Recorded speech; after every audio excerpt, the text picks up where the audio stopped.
Good morning and welcome to the For the Health of It this morning. I'm Dr. Scott Phillips, chiropractor here and owner of Lifestyle Chiropractic and Wellness Center in the Clock Tower building on Main Street, and I will be your personal healthcare expert for the next hour.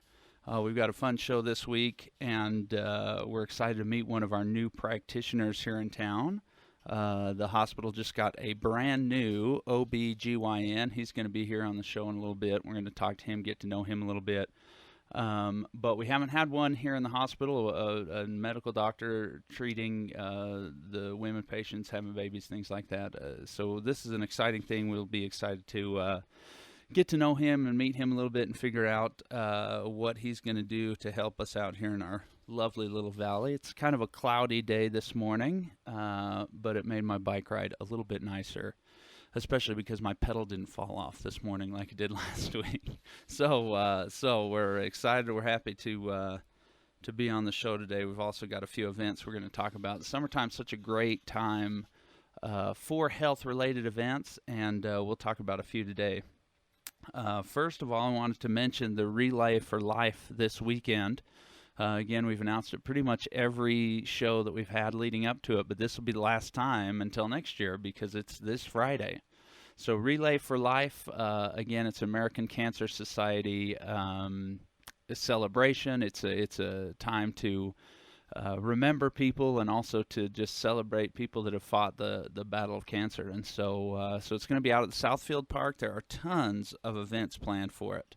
Lots of fun activities. Bring the family out. 5 o'clock is when it starts, and there will be events all the way through the night. So if you find yourself unable to sleep, wander over to the Southfield Park and something should be going on. There'll be silent auction items. It'll be a great community event. So we definitely encourage everybody to come check it out. Last year was the first year that my 7-year-old started to climb a rock climbing wall there at the Relay for Life last year, and he's looking for a repeat performance, except this time he wants to actually get up to the top of it, so we'll see what happens.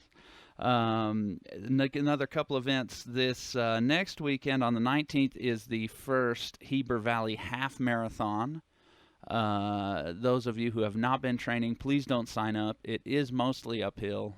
It's going to be a beautiful run, but nevertheless a challenging run. So, but it starts down kind of by the dam in Deer Creek and comes up that same trail that the Heber Creeper uses. So it's going to end even close to the train station there at Heber Valley Elementary School. So definitely a heads up to be watching for people running around that area on Saturday morning, not this Saturday, but next Saturday, and should be a fun little event. I also wanted to mention, and hopefully we'll get Dr. Ryan Taylor on the show a little bit to promote this, but for many, many years he's been in charge of and sponsored the Pioneer Day 5K and 10K in Charleston. And so a really, really great event on the 24th. And like I say, hopefully in the next week or two, we're going to be able to get him out to talk to us about it. The other, and then of course this tonight, always every Thursday night, we've got the Heber Valley concert in the park and farmers market. So last week I went over, there were actually some farmers there. I didn't get a chance to check out their produce. Again, I'm kind of waiting for peach season, to be really honest, but there are farmers, there is music. It should be really fun. Again, starts at 4. Concert starts roughly about 6:30. And if I look at my schedule over here, we have Barfly Wranglers this week. And our own very Kerry Hobbs is going to be hosting that. And so he'll be on the microphone. You've heard him here. You'll hear him there. They should be a fun little group to listen to. Now, the other event that we're going to dwell on for a second here, because I brought my friend over from Mountain View Fellowship Church, and you're in the youth program, aren't you, Mike? This is Mike Smith. Say hi to everybody, Mike. Hey, how's it going? Thanks for having me, Scott. Hey, of course, Mike. It's good to have you.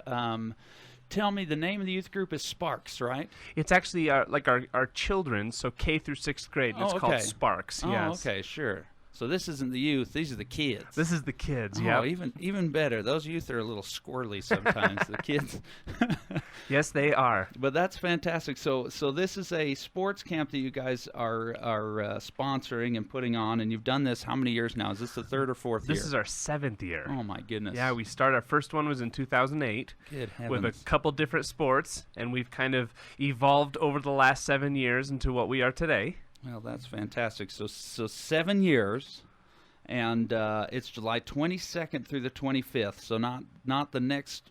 And is it a Monday through Friday, Tuesday through Friday? It's a Tuesday through Friday. Tuesday through Friday, not this next week, but the week after that. $25 for 4 days.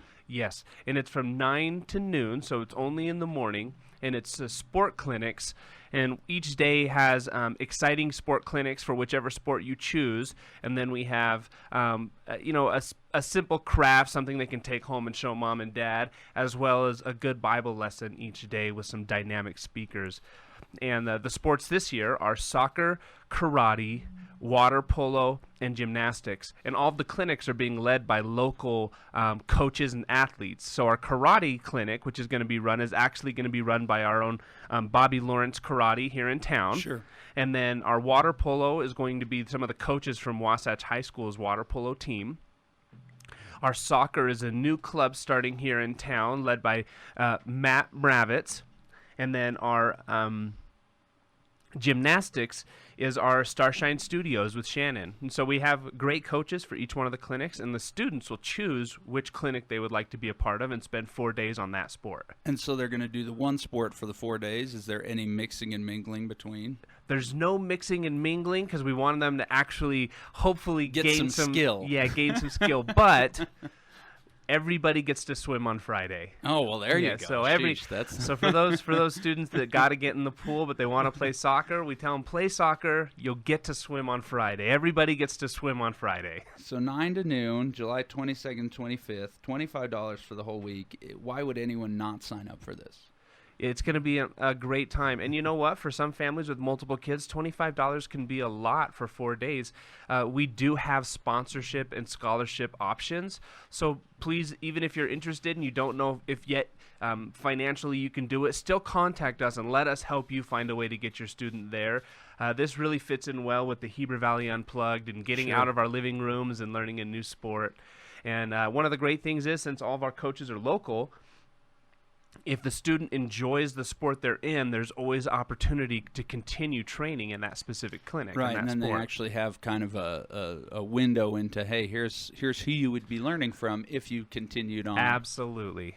Yeah, that's great. And then these instructors, they're doing it, I'm assuming, on a volunteer. All of them are volunteering. Yeah, we have some incredible people in this valley. That is fantastic. And I'll tell you, like you say, it's such a great opportunity for these kids to get out, to be doing things. I mean, you almost don't need an excuse when you're that age to get outside and play, but it seems like more and more with the electronics, with the everything else going on, and from 9 to noon is prime time at my house for my wife to be like, hey, I'm trying to clean the house, go and watch a show, Not that she does that. She's listening, so now I didn't say my wife. I said some wives. Some wives. Some wives, not mine. Mine's, big generalization. We have tons of outdoor activities planned every morning. But this really is a great thing. I think this is a wonderful time of year. We've sort of gotten over the, hey, yay, our kids are out of school and we love them, to the point of like, hey, where can we send them for a couple of hours? And anyway, I'm trying to think of any other ideas or questions I had for you. The one that I really, what was your motivation when you all sat down as a church? Again, Mountain View Fellowship has been here for a little while, and you guys sat down and said, hey, we want to do some outreach to the community. How did this come about? What was the idea behind it? What was the motivation? I really think it's such a fantastic thing, but it's got to be quite an undertaking. It is. It takes a lot of work and a lot of volunteers. And traditionally, a lot of churches do something similar, like we do summer camps for the youth, and for the children, we do like a vacation Bible school sort of event. But we've learned in the past that we usually only get our students, our kids for that event, and we wanted to do something that anyone in the Valley could be a part of. Yeah. And that's why where the sports came in, and it breaks us out of sitting in a living room or a sanctuary or foyer for 4 days or Right. 5 days and get out and actually learn a skill. And one of our aims for this is really we really promote it among the low income areas, and we also find ways so that they can we can sponsor and give their students scholarships to come and be a part of something, because the sports that are being presented here are not very costly sports. Sure. And I know all the coaches personally, and I know that if any one of these students that may come from a low-income area of town where mom and dad might not be able to pay for an actual seasonal sport, these coaches are wonderful, and they will work with us to find a way to get them plugged into that sport. And I imagine that's one of the reasons you approach these people who are helping with this, because they have that kind of mindset. They already have the character for it, and we've just seen over time. This is our first year with Bobby Lawrence Karate and Malia, who runs that, and she has just been amazing.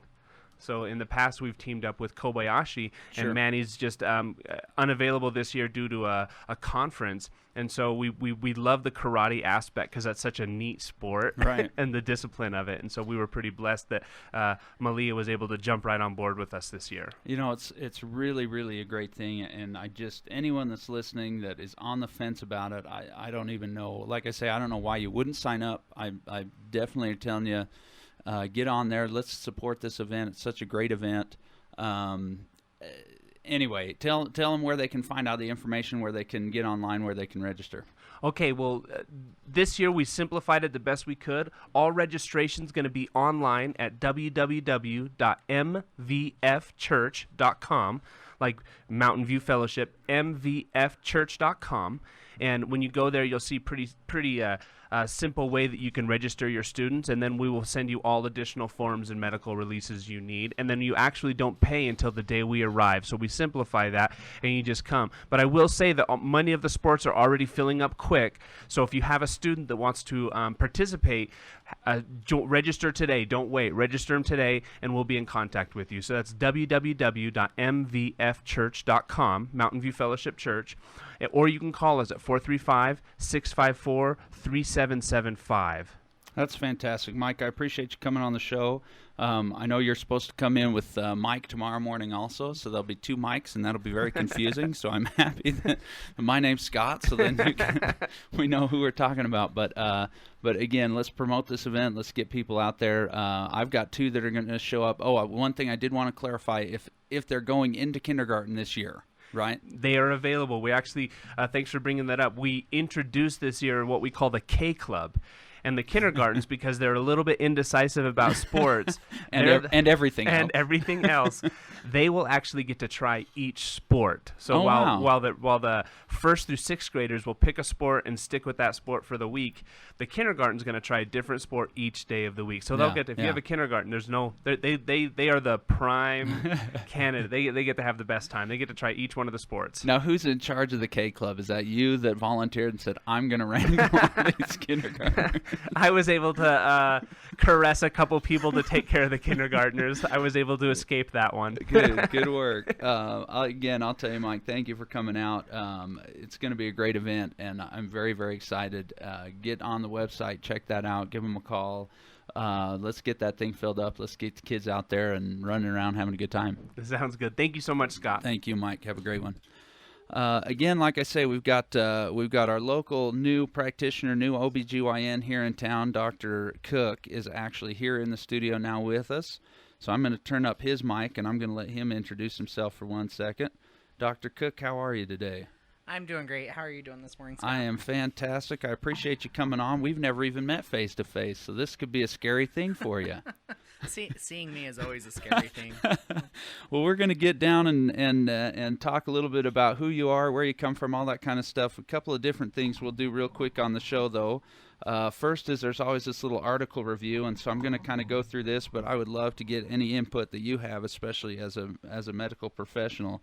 What we've been seeing the last little while is that obesity, not only here in the United States but worldwide, has become this pretty serious epidemic. In fact, World Health Organization just kind of said that it has overtaken now starvation as a global problem. And so obesity really is a big thing, and definitely something, a big thing, no pun intended, but definitely something here in the United States that we've been battling. And this new study that I've just been reading about actually talks about extreme obesity cutting lifespan more than smoking, which is what a new study has said. And so in case you're wondering about some of these different statistics as far as how much obesity can weigh on your health as far as decreasing your lifespan, it says someone of average height carrying an extra 100 pounds or more can die 6.5 to 13.7 years earlier than their peers with a healthy weight. And so they looked at that and they tried to compare it with anyone that's a smoker. That also they've got that statistic, that data, and really they kind of it compared pretty closely with some of the just obese and that kind of thing. But when we got extreme obesity, which is a body mass index where you take a ratio of your height to your weight of 40 or higher, it kind of overtook the smokers, and it said, okay. And I guess the interesting thing here is we've never really had the data to do these long-term studies, mostly because obesity is kind of this newer, up-and-coming epidemic. And so now that we've had a few generations of being able to study this, now we're starting to see, hey, smoking's bad for you. Definitely, everybody knows that. But we almost are starting to see this trend now of when we don't watch how we eat, when we don't move right, we don't exercise the way that we should, and we let our weight get out of control, that now health-wise, lifespan-wise, it's almost more damaging than if we were to take a cigarette. Now, I don't want anyone out there to think, okay, well, I don't want to be fat, so I better start smoking. But I don't know. It's just kind of an interesting thing now that we're seeing these studies come out, now that we have these higher populations of obese people. We're starting to realize really the detrimental effects on all areas of people's health. And so anyway, that was a kind of an interesting article, something to definitely think about, and a good reason, if you haven't started yet, to say, hey, it's time to start on my own healthcare journey and get myself back to a place where I need to be. As far as our interesting healthcare facts, I came up with an article here that was called 4 Surprising Benefits of Vegetables. And again, this is summertime. Vegetables are all over the place. Somebody dropped a seed of zucchini in their front lawn, and now they've got more zucchini than anyone ever should. Such a great vegetable that we can grow here in Heber. But here are some 4, I just want to go over these 4 things you may not have thought of. We love fruit, right? Fruit's good, it's sweet, it's easy to eat. Vegetables, sometimes not as much. I think we need to find that vegetable that we really like, because sometimes it's not as tasty. But I'll tell you, there's some really good benefits. Here are 4 ones that you may not have heard of. The first one they go over is that they actually fight bloating. And nobody likes to feel bloated. I know I don't. And so vegetables a good way to say, hey, let's if you're ever feeling like you're bloated. And really the reason is because it's obviously rich in fiber, helps take out some of that waste, and also because it's got a lot of good nutrients as far as helping kind of that bloating, all those symptoms associated with that. The second one that's interesting is that they create a youthful glow. Apparently, some of the water in the vegetables help kind of hydrate the skin, keep the skin looking a little healthier. Obviously, the vitamin C is very helpful in collagen forming. Lycopene, which is a phytonutrient that we've talked about here on the show before, really neat one found in some of these red vegetables like tomatoes. It actually has been shown to act like a natural sunscreen, which I think is pretty neat. And the third one is that they reduce stress. Again, we talk about stress on this show all the time. But the reason they do is some of the nutrients in here, potassium, magnesium, those types of things, actually literally relax your blood vessels, bring your blood pressure down, keeps blood sugar levels stable, those types of things, prevent some of those mood swings. So if you find yourself being somewhat moody, vegetables a good way to go. And then the fourth one is that they protect your bones, and this is actually interesting also. Some of these strong spined dark leafy greens, things like collard greens, turnip greens, kale, which is kind of a really popular green these days, spinach, those types of things. All of these actually contain a lot of calcium, a lot of vitamin K. These are things that really help in bone health. And so obviously too, these lycopene-rich foods, when you eat these, women are actually increased. They have dropped their risk of osteoporosis quite severely. And so anyway, those are four kind of things you may not have thought of. Obviously, vegetables are good for us, and we don't really know why sometimes, but here are four good reasons that they are. And then finally, we'll do our fun joke, and luckily there's two people in the studio now too. So one thing that you have to realize is being here with me when I tell the joke of the week, you have to laugh. It's a requirement, because this one's a little rough. Anyway, but it's a short one, luckily. So I'll ask Amy. Amy Tuddenham's here actually with us too. It's very exciting to have her. Amy, you can pull that mic up to you. Tell everybody hi for you. Hello, how are you? Amy was a little nervous, Colin. I'm a little bit of a loose cannon sometimes, and so it's good to have her here checking on us. And she's got a red light to hold up in case I say anything inappropriate. But so here's the joke of the day. What do Eskimos get from sitting on a block of ice? No. Polaroids. I know.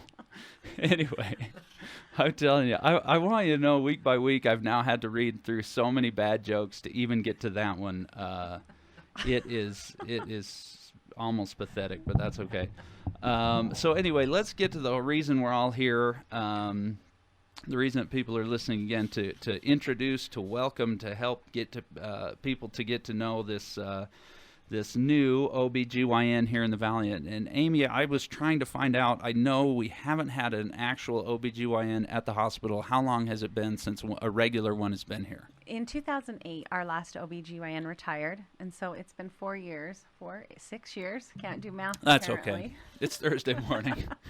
So it's been 6 years since we've had an OBGYN at Heber Valley Medical Center. And that's a long time. I know a lot of people are always asking. They're calling up. They're asking on online forums, where is an OBGYN? And so almost in this herald returning, here he is. Dr. Cook has come, and everybody's excited, hopefully. And imagine you've been here for a little while already, haven't you, Dr. Cook? Yeah, we moved in about 3 weeks ago. And then my official start date with Intermountain was on July 1st. July 1st. All right. So we're still in July, so you're still new. Have you had people come in and see already? We have. Good. We've had, I think, some very good visits, and have really gotten an opportunity to meet some of the incredible people who live here in Heber City.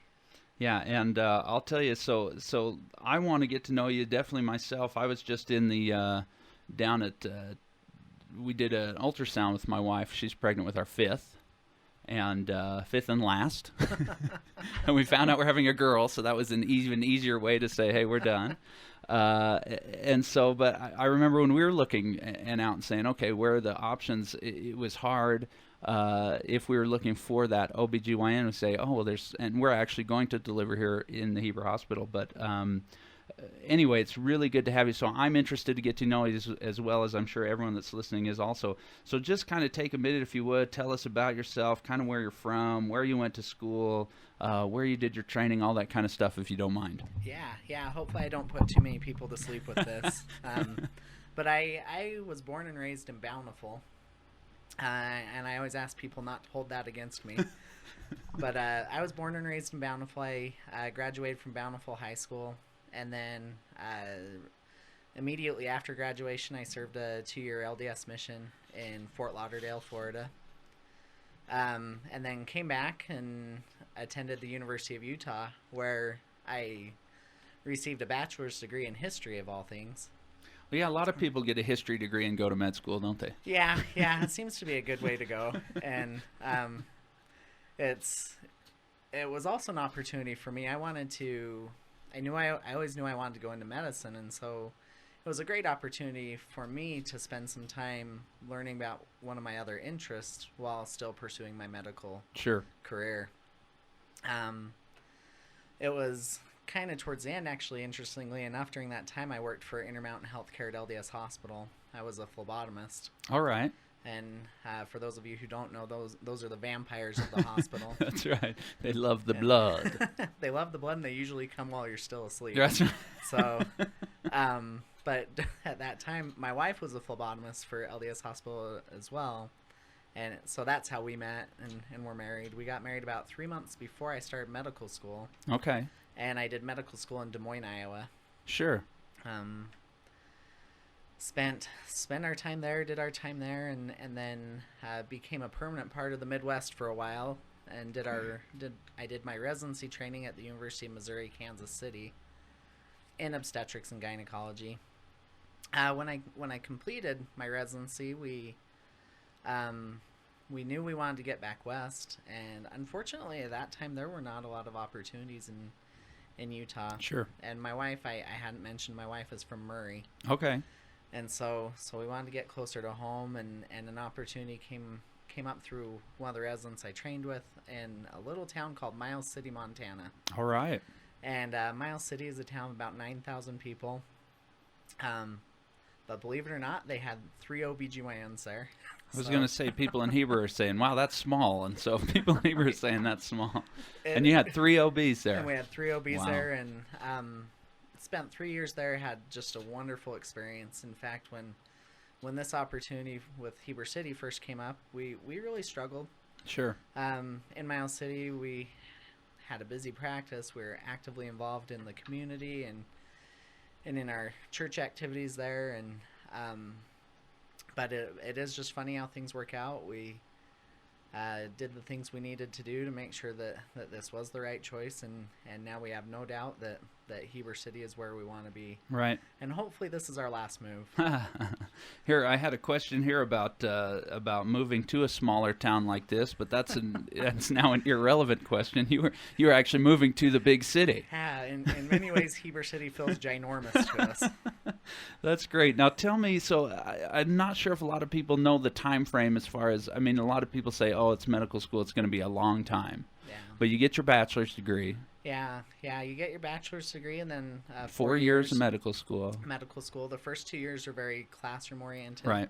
Second 2 years are very clinically oriented. And then obstetrics and gynecology is a 4-year residency. Right. So a good 12 years after school. Yeah. That's a long time. Sometimes I joke with my kids that I'm in the 24th grade. I think you ought to be able to say that, right? I mean, sheesh. So here you are, and you've been practicing then for how many years? So I've been practicing as an independent licensed physician for the last 3 years. Awesome. Tell me what got you interested in obstetrics. Why is that the pathway for you?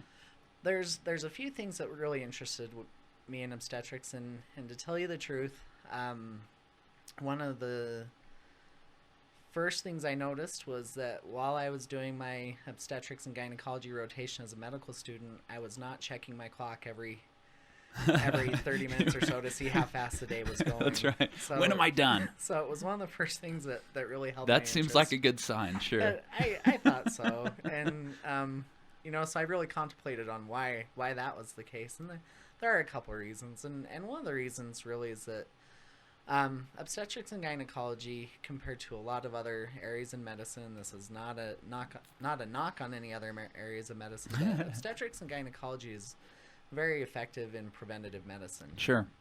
And in fact, it could be argued that the Pap smear alone has been the most effective in any type of tool sure. of preventative medicine sure, in the history of medicine.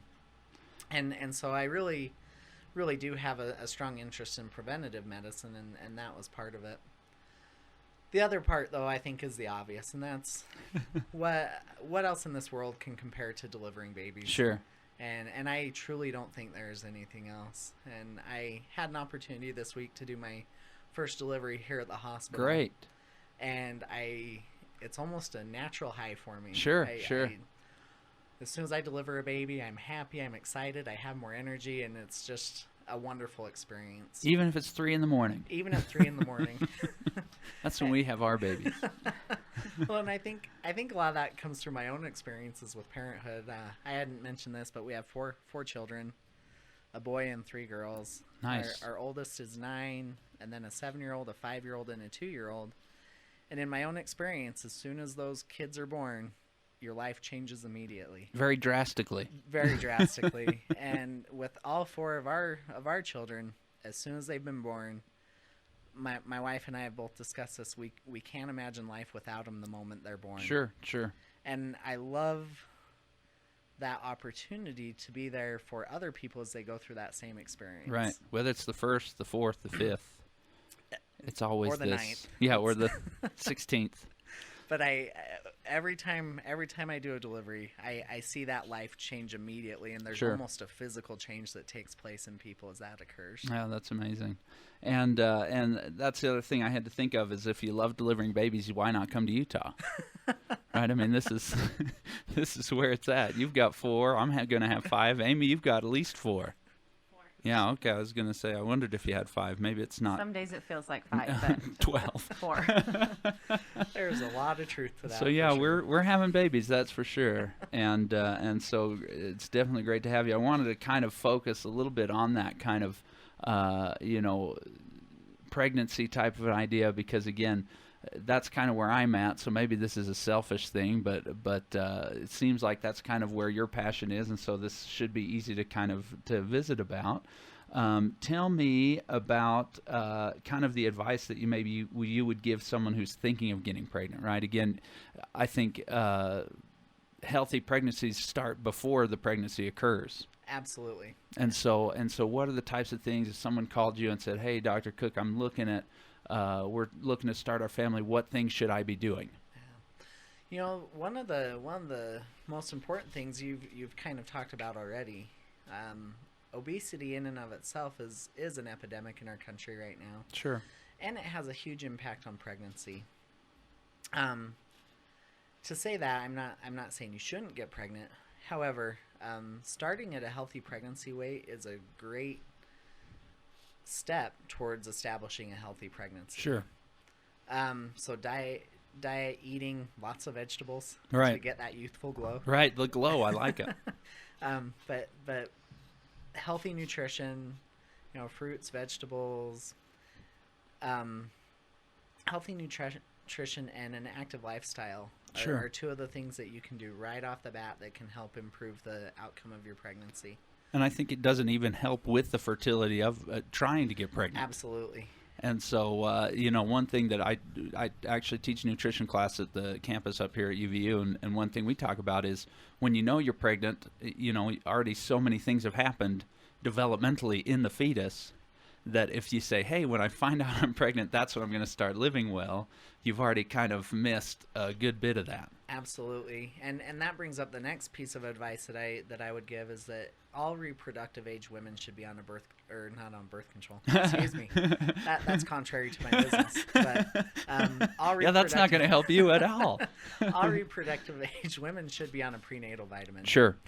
And whether that's truly a prenatal vitamin or 2 Flintstone vitamins, Right. or whatever it is, the primary goal there is receiving adequate folic acid. Making sure that neural tube defects, right? That's Exactly. in fact, I think you talk about that preventative medicine, right? I know that discovery that, hey, this folic acid problem has been propagating some of these birth defects as far as the anencephaly, obviously one of the more really dangerous ones, but spina bifida, right? These things that when we have the folic acid, that it prevents that type of thing, and that's been heralded as one of the greatest discoveries to keep those birth defects down. Yeah. Interestingly enough, though, a high vegetable diet, specifically leafy greens, would take care of There that you go, as youthful well. glow So and folic acid.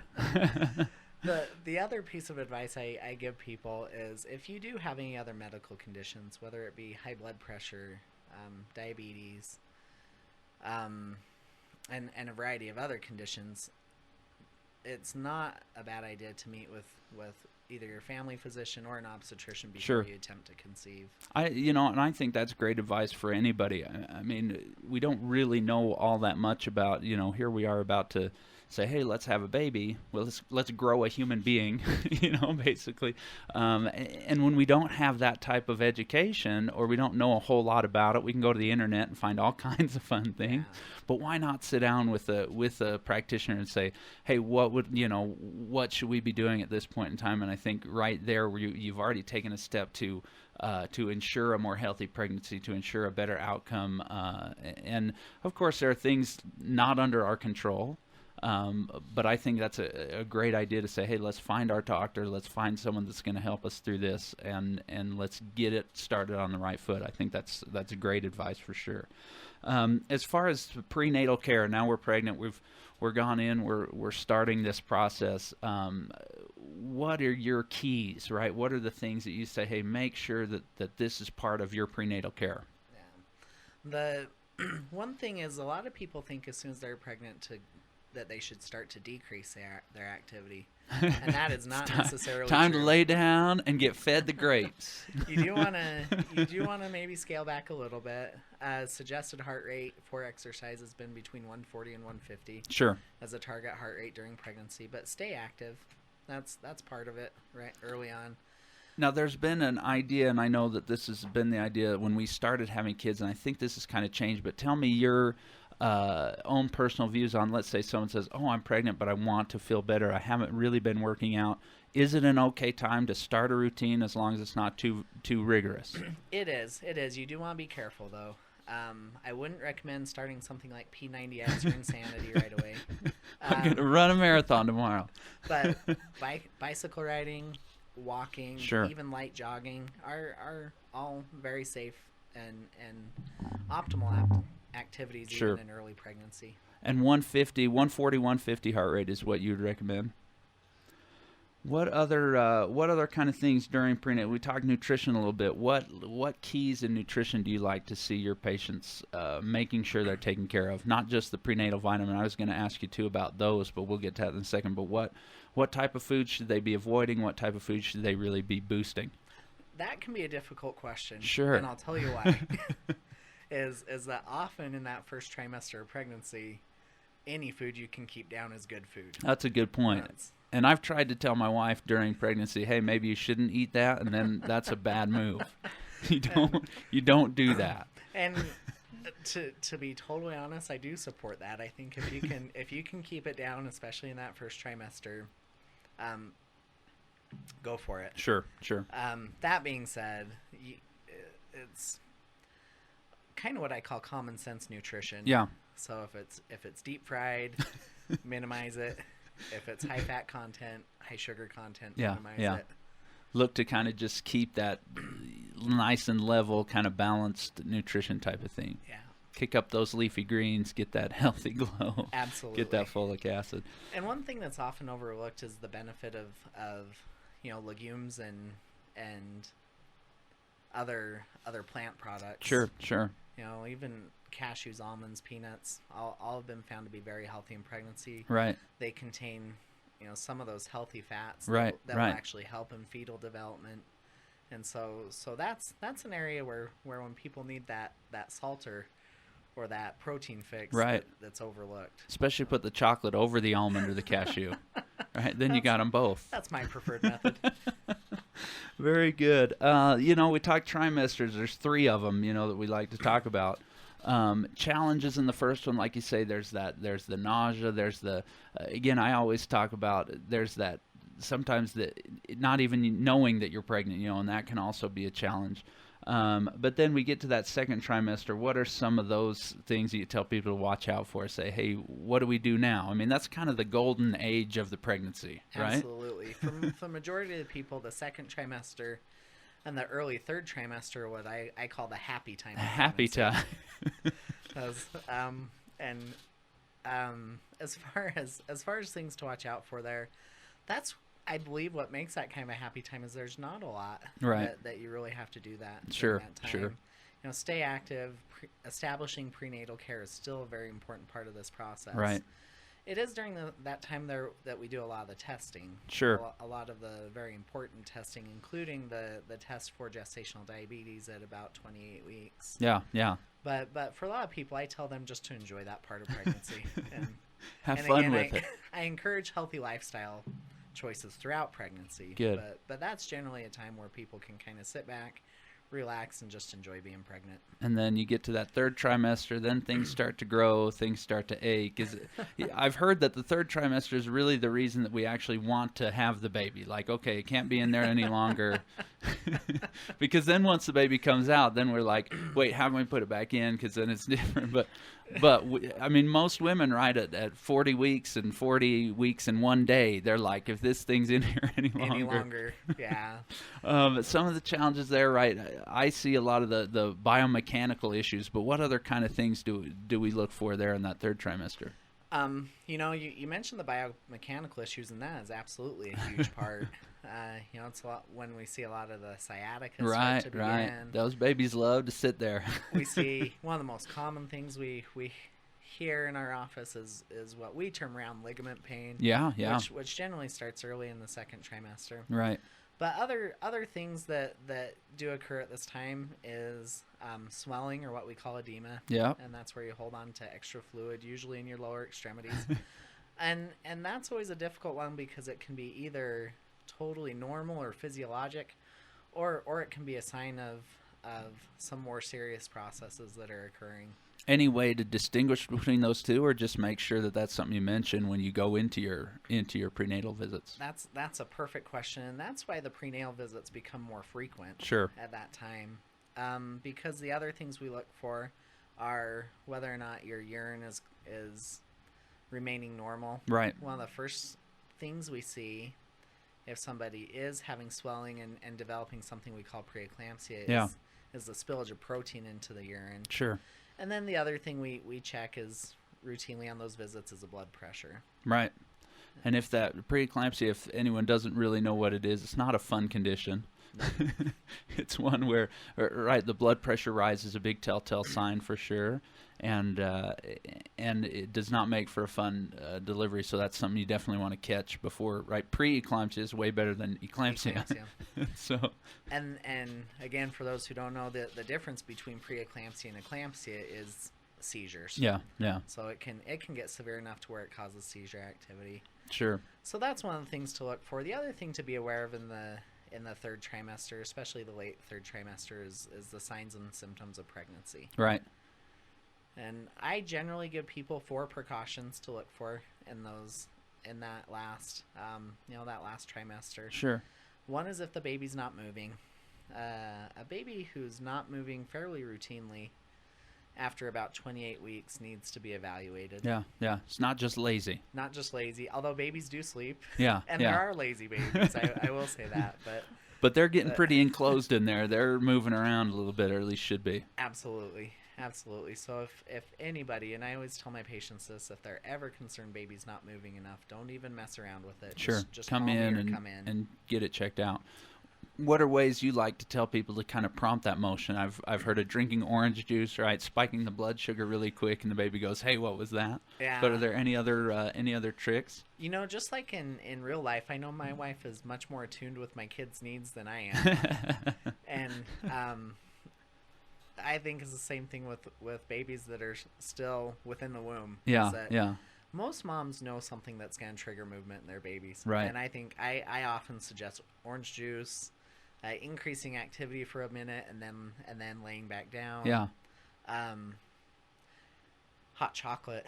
That's another good great one. Stimulant. That's good. Again, we'll be late stage pregnancy in November, so that's one we'll use, I'm sure. Well, this is getting into kind of the outer realm of scientific suggestions, but sometimes if you take your cell phone and put it on vibrate, and hold it against your belly, those vibrations, it's something we call vibroacoustic stimulation. Yeah. But that vibration can actually stimulate the baby to move as well. Interesting. And so that's again. No one's done any double-blind clinical trials on that. Controlled studies on that. But anecdotally, I found that to be a very good way. Yeah, very interesting. We talked about the pain of pregnancy. We talked about right when sciatic is such a common thing, back pain, neck pain. It all kind of comes, leg pain, aches, those types of things. Is there anything that besides maybe just staying active? Do you have any stretching routines, any specific activities that can kind of help with that type of thing? And is it something they should be doing the whole pregnancy and not wait for the pain to happen, or is it more something that they can start to try when that happens? One of the best things that we can do, or women can do with those pains, actually, is to submerge themselves in water. Really? Yeah, whether it be a swimming pool or just a bathtub at home. Yeah. And the reason why is water's acts as an anti-gravity. Sure. And it just relieves. It can help through buoyancy, can help lift the baby off. Baby can kind of get up off of that nerve. Absolutely. And if women have access to a swimming pool, that is honestly a great activity. Yeah, yeah. Any stretching that stretches the lower back or the upper legs is also going to be effective. Good. And then I am always okay with people seeing other medical professionals, whether it be physical therapy or a chiropractor that they trust and who knows them well. Right. Those are great modalities as well. Kind of surround yourself with people who say, hey, I go to this person for for this and that person for that, for sure. Absolutely. Very good. Let's see. Tell me, I want to talk a little bit about, I feel like since I've, been dealing with pregnant people and things like that, I feel like natural birth is starting to kind of pick up a little momentum, a little speed. I don't know if you would agree with that in your own practice, but just kind of being here. And I know there was some statistic from the Park City Hospital. That's where we had our third. I don't know. I lose count. That's where we had our third. That there was some crazy statistic about the amount of natural births that they perform up there, and I think it's very similar even down here in this valley. What, in your opinion, has driven that kind of desire for women to say, hey, can I do this? I'm going to try this type of a thing, and maybe what kind of advice would you give to someone that's contemplating that type of delivery? I think in general we see a trend of people looking towards nature as a way to take care of themselves. Sure. And I think a lot of that comes with the realization that women were having babies long before we had hospitals or epidurals or OBGYNs or any of those things. Right. And so I in my experience, it seems to be more just a natural flow of society in seeing nature as probably one of our most effective caretakers. And when someone says, hey, Doc, I'd really like to try it naturally, what kind of resources would you give them? What kind of ideas, right? I mean, because we've had three naturally, almost four naturally, and one not. And I think everybody makes that decision on their own based on what they want to do. Yeah. Sometimes we feel social pressures one way or the other, and I don't think that's the best way to make a decision. But if they say, hey, I'm contemplating, I want to, do you have anywhere you can send them? Do you have any resources that you typically recommend, or is that just something that you...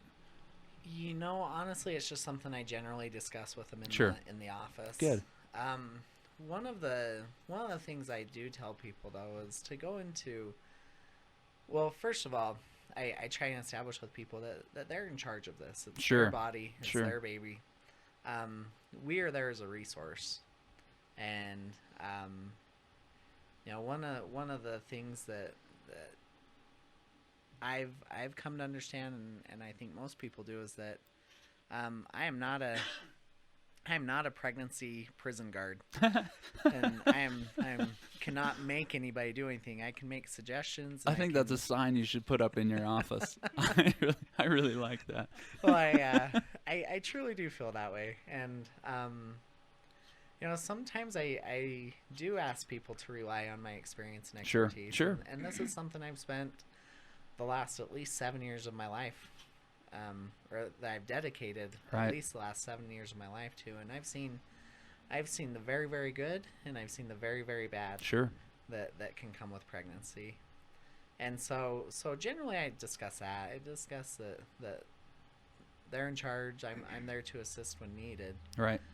But I always do ask people to be safe. Well, and you have the expertise, and I think that's one thing that I'm going to help you through this journey, and I want you to have the experience that you want to have. Yeah. But then I think that's the important part at the end, to say, I've done this for a very long period of time, and I've seen so many things, and so, Yeah. I wouldn't downplay your suggestions by any means, for sure. Well, and along those lines, one of the things I ask patients to do, particularly those who are interested in going through a more natural process, is to go through it with their eyes wide open. Sure. In other words, try not to go in with too many expectations. Right.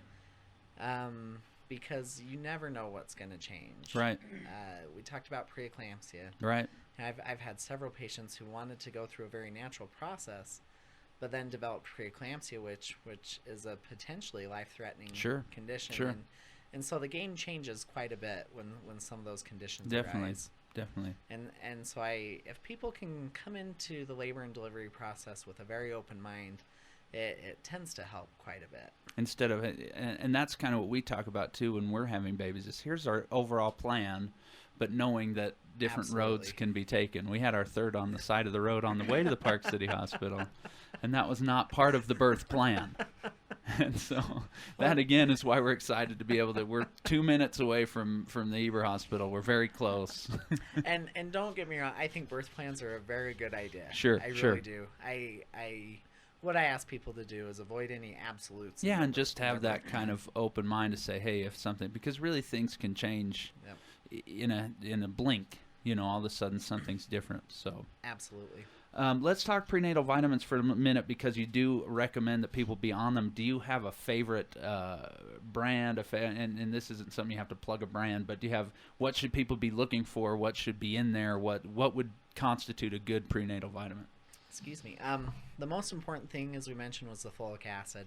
And so the first thing to look at when choosing a prenatal vitamin is the folic acid content. Sure. For women who are at low risk for developing neurotube defects or problems with central nervous system development, 800 micrograms is daily is the recommendation. That's, I had mentioned before, Flintstone vitamins. Sure. And a lot of times when it comes to a prenatal, what I'll tell people is whatever you can keep down. That is for real, though. That is true. Absolutely. And to be totally honest, maybe the Flintstone vitamin company will reimburse me for this plug. But let's send this recording to them. 2 chewable Flintstone vitamins contain that 800 micrograms of folic acid and then anything else that most women would need. Sure. Any other real important nutrients there that you like? Well, the other thing to consider is whether or not you want to supplement with DHA as well. DHA is a chemical that has been shown, it's present in breast milk and in most formulas, and it's been shown to help with brain and eye development. Right.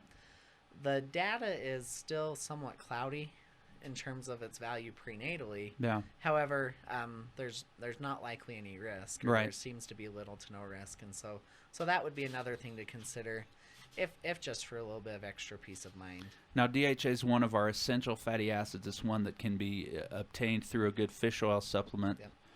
But it doesn't have to be fish oil to get DHA. They can actually put that into other vitamins. Is that true? Yeah, and a lot of prenatal vitamins now are produced with DHA as part of. It's starting to kind of pick up a little bit of speed as far as being popular. Yep. And they say, hey, let's put it in there.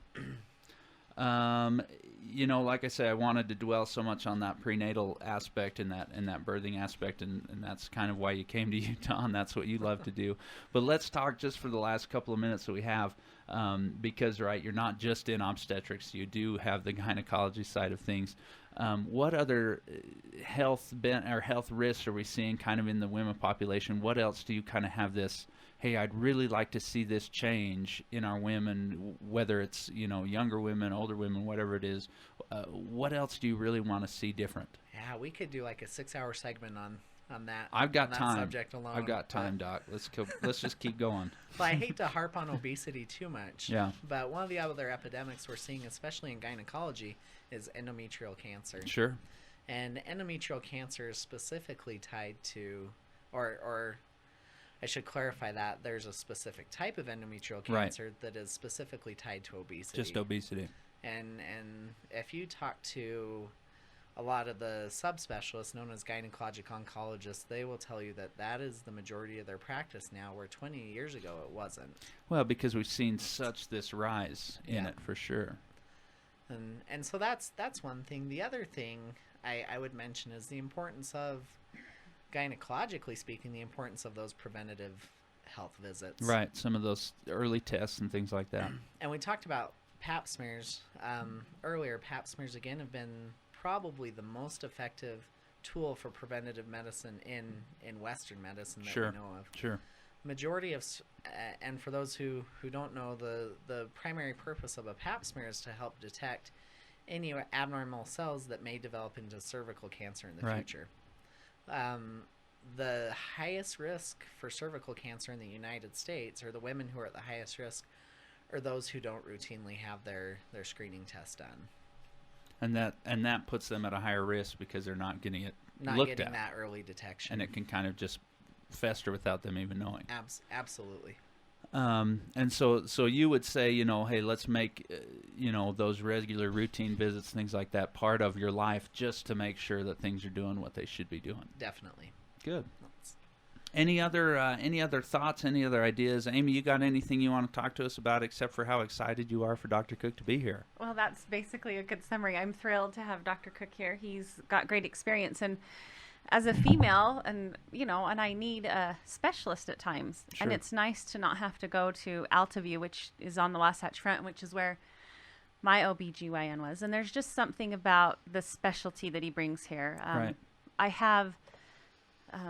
I've been with the hospital, Intermountain Healthcare, for 10 years, and one thing I've noticed about our labor and delivery department is they really listen to the needs of the patients, and I've been very impressed with that as I've rounded on patients after their experience, whether it's a natural childbirth or if they bring their birth plan.